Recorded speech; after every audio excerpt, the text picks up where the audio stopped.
કેમ છો? I hope કે તમે બધા ખુશ અને મજામાં હશો. તો હું આવી હતી અહીંયા ગીરના જંગલમાં, જ્યાં ખૂબ સરસ એવું મંદિર છે તુલસી શ્યામ. તો હું અત્યારે ઊભી છું તુલસી શ્યામમાં. તો અહીંનો તમને નજારો બતાવું.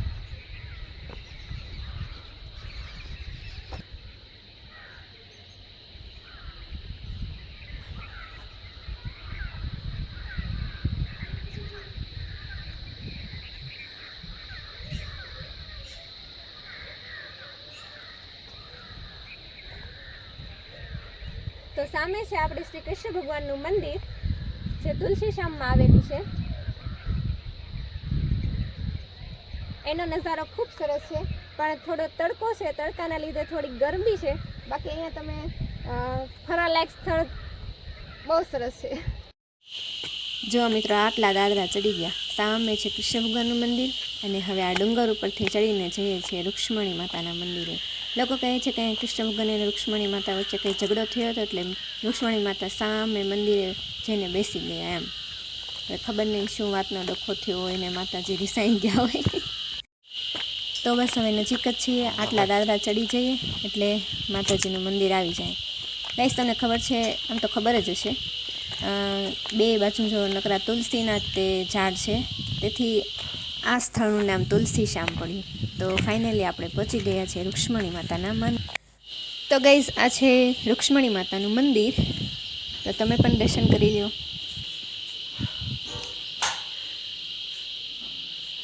જો ગાઈસ, અહીં કેટલા ચાંદલા લગાવેલા છે. આની પાછળ પણ કંઈક માન્યતા હશે. અને અહીંયા છે હનુમાન દાદા, તેના પણ દર્શન કરી લો. જો અહીંયાથી બતાવો કેટલા ચાંદલા લગાવેલા છે આખા દરવાજા ઉપર.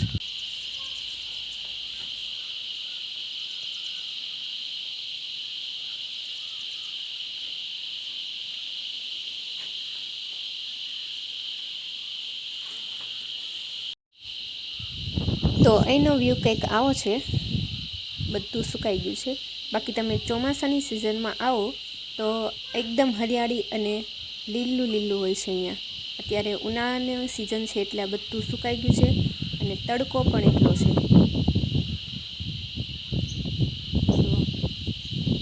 ચોમાસામાં બધું લીલું હોય એટલે ફરવાની મજા આવે આ બાજુ. આ મંદિરની માન્યતા એવી કંઈક છે કે રૂક્ષ્મણી જ્યારે રસોઈ બનાવતા હતા અને કૃષ્ણ ભગવાન હારે ઝઘડો થઈ ગયો, તો તે રોટલા બનાવતા જ ગુસ્સે થઈ ગયા અને અહીંયા આવીને બેસી ગયા. તો એના હાથમાં જ લોટનો પિંડો છે. તો આપણે ઘણા મંદિરે જોઈએ છીએ કે આ રીતે પથ્થર ઉપર પથ્થર મૂકતા હોય, અને એવું માનતા હોય કે જેટલા માળના પથ્થર મૂકીએ એટલા માળનો આપણે બંગલો બને. જો અહીંયા પણ કોઈએ મૂકેલું છે, તો હું પણ આ રીતે કરતી હતી. અને નીચે પણ આ રીતે જો ઘણા લોકોએ આ રીતે પથ્થર ઉપર પથ્થર મૂકેલા છે. તો આપણે ત્યાં જઈને બતાવું.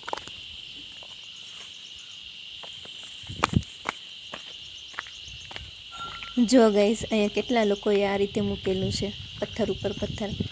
જો હકીકતમાં એવું હોય ને તો આ બે મોટા પથ્થર છે ને, પથ્થર ઉપર પથ્થર મૂકી દઉં જો મારે એટલો મોટો બંગલો બની જતો હોય તો. પણ એવું કંઈ ન હોય, આ એક યાદગીરી માટેનું હોય છે.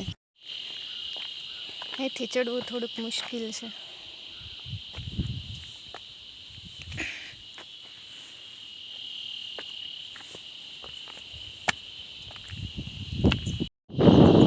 જો ગાઈસ, મારી પાછળ તમે જોઈ શકો છો કે આ ઝાડના થડમાં કેટલી બંગડીઓ લગાવેલી છે.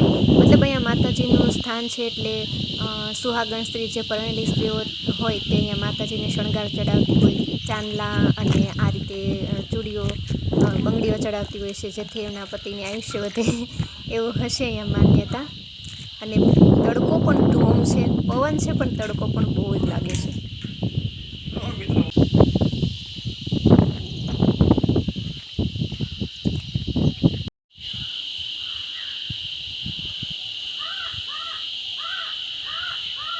તો હવે રૂક્ષ્મણી માના દર્શન કરી લીધા, અને હવે જઈએ છીએ રિટર્ન નીચે.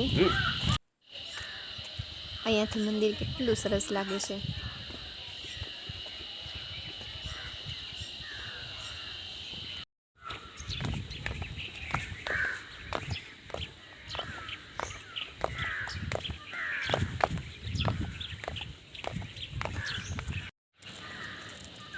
ગાઈઝ, અંદર મંદિરમાં કૃષ્ણ ભગવાનના દર્શન પણ કરી લીધા, પણ ત્યાં ફોટાની મનાઈ છે, વિડીયોની મનાઈ છે, એટલે મેં ત્યાં વિડીયો નથી લીધો. તો તમને બહારથી તમને અહીંયાનું વ્યૂ બતાવું છું. અને ગાઈસ છેલ્લે જોયા આ ગરમ પાણીના કુંડ અને હવે જઈએ છીએ રિટર્ન.